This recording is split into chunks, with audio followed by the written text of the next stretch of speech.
If you have been traumatized by someone who will not take responsibility for their behavior, and so then there's no chance for reconciliation, losing that relationship can be painful enough. But if you are part of a group with that person, if you are in a family with them, or if you work at a police department or in a military unit with them, or if you go to church or school with them, if you're in a work team with them, and they have all the power in the group, then you probably also lost your relationship with the group as a whole as well.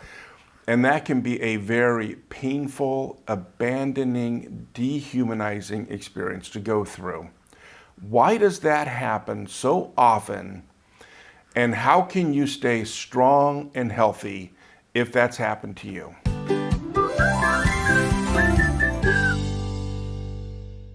Hi everybody, I'm Greg from Heart Tools, where we make it simple to build great relationships. And if you have ever found yourself on the outside looking in on a group that was deeply meaningful and important to you, simply by saying the leader of this group has harmed me, then you are already aware of how painful and damaging that experience can be.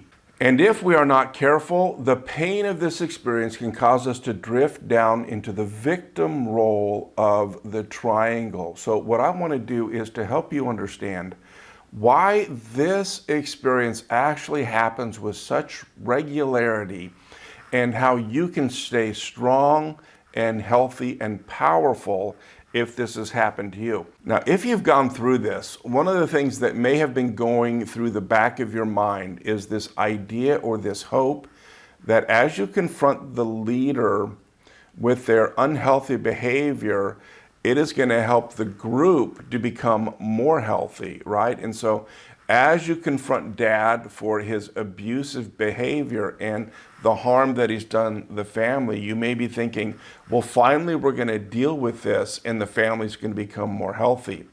As you confront the pastor for his bullying behavior, for sexual harassment, you may be thinking, oh, we're finally going to deal with this. The church is going to become more healthy. If you confront someone higher up in the police department, in the back of your mind, you may be thinking this will help the department to have more integrity and be more trustworthy. And to understand why that does not happen more often, and in fact, it's rare that that happens, we need to understand a little bit about family and organizational systems and how they function. And one of the best ways to picture systems, family systems or organizational systems, is to picture a thermostat. Imagine that you go into a house and it's just unbearably hot. It's like 85 degrees in the house. And so you open up a window thinking we're going to get some of that fresh, cool air in here and it won't be so hot. The problem is if the thermostat is set for 85 degrees, as soon as it notices a dip in the temperature, it will marshal all the resources available to it to get that temperature back to 85 degrees. It will work even harder to get to 85 degrees than it was before the window was open. Well, the thermostats for families and organizations are generally set in one of two ways. The first is they're set to protect the health and integrity of the organization, and so when something happens that threatens that, there's a response to it.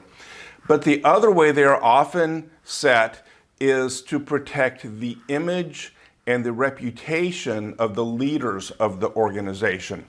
And these two different thermostats produce entirely different families and entirely different organizations. If the thermostat is set to protect the image and reputation of the group and its leaders, in those situations, leaders are conflated with the group. And so if you say that the police chief is doing something illegal or abusive, the thermostat kicks in and you become a disloyal cop who's attacking the police department. If you confront a pastor for sexually harassing you, the thermostat kicks in and you become some unhealthy person with an axe to grind who is attacking the church. If you say that dad is abusive, then the thermostat kicks in and you become someone who is ripping the family apart. All this energy is expended to protect the image and reputation of the group and its leaders. The two questions that are never asked or considered is first, is it true? Was this person traumatized? And secondly, how would we know? Which is really asking, who's going to do the investigation? What independent, unbiased person is going to help us figure out if it's true or not? The second thing about family systems or group systems that's helpful to understand how you ended up on the outside looking in simply for saying, this person harmed me and I could no longer tolerate it, is within the family or the group, there is often someone who sees themselves as the hero. And their identity is being the hero of the family or being the hero of the organization, and they get immense personal satisfaction out of acting in that role of the hero. The problem is if the hero rushes into that role to protect the reputation and image of the organization without first asking, is it true? Was this person traumatized? And how would we know? What kind of investigation would we do to even know if it's true? If they skip that and just go on to be the hero of their organization, what they're doing is rescuing the family or the group from the necessary pain that it takes to have integrity and be healthy. And they're allowing the family to become sick, the church to become toxic, the police department to become corrupt, or the business to become abusive. And here's why this is important for you to know. It's because the sense of betrayal that you can experience from the hero playing out that role can be as traumatizing as the original trauma. And so if you want to stay out of the victim role of the triangle, then you're going to have to go through the same process of forgiving the hero that you did in forgiving the person who originally traumatized you. And the third thing about family systems or group systems that's helpful to understand when you find yourself on the outside looking in is what is happening with the rest of the people, right? So you've got the leader who traumatized you and you've got the hero, but what about everybody else? And that sense of loss can be great, and the sense of abandonment can be great. And so there could be three factors involved in how everyone else is behaving. The first thing that might be happening is they simply may have believed the story that's being spun. And we talked about this in the last video, that when someone traumatizes you and they don't want to take responsibility for their behavior, what they'll do is they'll go down to the two levels below trauma, and they'll spin it as a conflict to be resolved, and you're not willing to do your part in resolving the conflict, and it's because they'll go down another level. It's because you're so wounded. You're too wounded to engage in conflict. And so as the people are hearing the story, and they're hearing it from the leader and they're hearing it from the hero, they simply may believe that you didn't want to engage in conflict because you're too wounded. And the other thing that's happening along with this, because remember, this thermostat is set to protect the reputation and image of the leader. And one of the most common ways for them to protect their reputation is to destroy your reputation. And so a story will be spun by the leader and by the hero, and pretty soon everyone will be believing and saying things about you that no one believed and said about you before you confronted the leader with their unhealthy behavior. And this is often referred to as mobbing, and it can be a very painful process to go through. The second thing that might be happening is they may have been told not to talk to you, or that you don't want to talk to them. And then the third factor might be that they have seen what's happened to you as you have confronted leadership and told the truth, and they just decide that is not worth the price to pay. I want to be a part of this family. I want to work at this police department. I'm just going to keep my head down. And the good news is, even though you may have lost your relationship with that group as a whole, it doesn't necessarily mean that you've lost your relationship with each person in the group. There are several people in the group who may want to continue a relationship with you just as friends outside of any connection with that group, and that can be a really good thing for your heart. And by the way, if you're one of those individuals in a group where some of this stuff may be going on and you just want to figure out what reality is, it's actually fairly simple to do. You simply go to the leaders of the organization, you ask two questions. The first question is it true? This person said they were traumatized by the leader. Is it true? And the follow-up to that question is, how do we know whether it's true or not? And you're asking, who did the investigation? And you're looking for, was it someone on the inside who just has as much motive to protect the image and reputation of the organization? Or was it done by someone who's unbiased, who has some expertise in that subject? Now, if it feels like relational suicide or job suicide to ask those two questions, then you know you're in an organization that functions according to the second thermostat that's there to protect the image and reputation of the organization and its leaders. And here's why. Because with the first thermostat that's set to protect the health and integrity of the organization, those are the first two questions that would be asked. The first question would be, is this true? Has there been something unhealthy that's going on in our family, in our organization? And secondly, how would we know, right? Those are the first two questions asked in a healthy organization. So if you're not allowed to ask those questions, or if you ask those questions and the answer is unsatisfactory, then you know what kind of organization or family that you belong to. And then the second option you have is simply to go to the person who claimed to be traumatized and ask them to tell you what happened. And one more thing you may want to think about if you are part of a group where you're wondering what really happened here. And that is, if someone that you know who has always been mature and healthy and reasonable all of a sudden begins acting like someone who's been traumatized, then it would be a good idea to strongly consider at least the possibility that that person has been traumatized. Now, hopefully, if you have experienced this in your life, it is helpful to understand how this could have happened to you and to see that this is not just something that happened to you, that this is unfortunately all too common experience when people live and work in toxic systems. And the question now is, how do you stay strong and healthy and powerful once you've experienced this? Because it's very easy to drift down into the victim role of the triangle field and feel stuck and stay there for years, if not decades.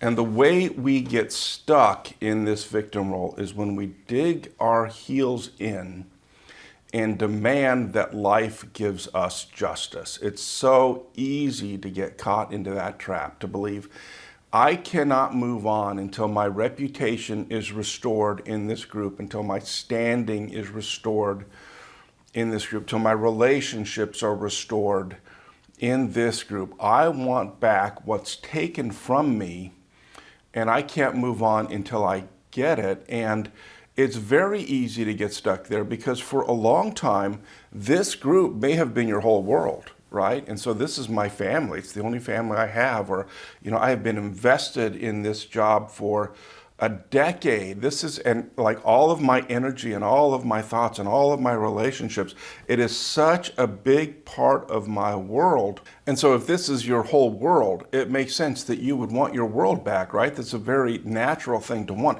And by the way, I am not saying not to try to get things back that were taken from you. Pursue any healthy avenue you can, but be aware that even when you do that, it may not always result in you getting your reputation or your standing or your relationships back in this specific group. And so here's the good news. If you feel stuck in that I want what was taken from me, I want my world back place. And the good news may actually sound like bad news at first. It will at least sound perhaps like a lot of hard, painful work. But the good news is this: there are 8 billion other people on this planet, right? And most police departments aren't corrupt. Most churches aren't toxic. Most businesses aren't abusive. And you don't move on by getting back what this group took from you. You move on by making it irrelevant that they took this from you, by living with people who are healthier. And as we looked at the stairway, we saw that not every conflict resolves the way we would like it to. Not every trauma resolves the way that we would like for it to. But every situation where we experience conflict and trauma is an opportunity for us to become more powerful and more healthy and create the life that we would like to have. And one of the ways we do that is deciding to stop wasting our time and our energy on people who will not take responsibility for their behavior. And so let me give you 3 simple things that will help you move on the stairway and remain strong and powerful. And the first thing that unfortunately you may have to do is grieve. If you haven't grieved yet, then you're going to have to grieve, because the reason this is so hard is because you love this group and you loved what you're doing in this group, and it was your whole world for a while. And the idea that you just have to move on and let it go is really hard, whether we get stuck in denial or bargaining or anger or depression or whatever stage we get stuck on. Sometimes it's so hard to let go because the pain that we have of being separated from the group is really the last living connection that we have. And if we grieve that pain and let it go, then it's really gone. And that can be really hard. But grieving is something we need to do if we want to move on and have a strong, powerful life. The second thing we have to do, if we haven't done it yet, is go through the forgiveness process. As we talked about in the last video, forgiveness is canceling a debt, canceling what's owed to you, right? And so instead of having this posture, I demand that what was taken from me be given back to me, we simply cancel that debt and say, I'm not waiting for you to do anything anymore. I'm moving on with life. And there's a lot to forgive because we forgive not only the original perpetrator, but we forgive the hero. We forgive the people in the group who are echoing the lies that were told about us. There's a lot to forgive here. But forgiveness is key if we want to move on to the next phase of life. And the third thing that's really important for you to do if you want to move back to the stairway and have a strong, powerful life is you need to remember who you are. As you've gone through this mobbing process and people have said things about you that no one ever said about you before you confronted some unhealthy leader on their behavior, it's very easy to kind of get stuck in that. And so it may be helpful to simply sit down and write out, here's what's been said about me, and here's what I know about myself. Here's what I know to be true about myself. And by the way, it would be really good for you to be in a relationship. There's a lot of people who still know that's who you are, and that's what's true about you. And so it would be good to lean into those relationships also. And it may even be helpful for you if you've lost a job in this process, if this has been a professional thing, to sit down and rewrite your resume and really capture, this is who I really am. I'm not this broken, wounded, scared person who can't do conflict, who this dysfunctional group says I am. This is who I really am. And this is the person that I'm going to take forward in my life. So let me break this down into one simple step that you can choose to practice that will help you get out of the victim role. And the simple step is to choose one of these 3 areas to focus in on next. What is it that you need to do next to get back on the stairway? Do you need to grieve? Have you been kind of avoiding grieving and letting go of this group? Is there someone you need to forgive? Is that the next step? And you just need to cancel a debt and realize, I'm never getting this back from this person, but I'm going to move on anyway. I'm going to make what they took from me irrelevant by getting those needs met in other ways and other places. Or is your next step to focus in on becoming more defined as a person and remember who you are, know who you are, and know that it's different from who this group says that you are? What's the next simple thing that you can do to move out of the victim role and back on the stairway and be strong and powerful? Simple steps. Practice, practice, practice. That's what Heart Tools is all about.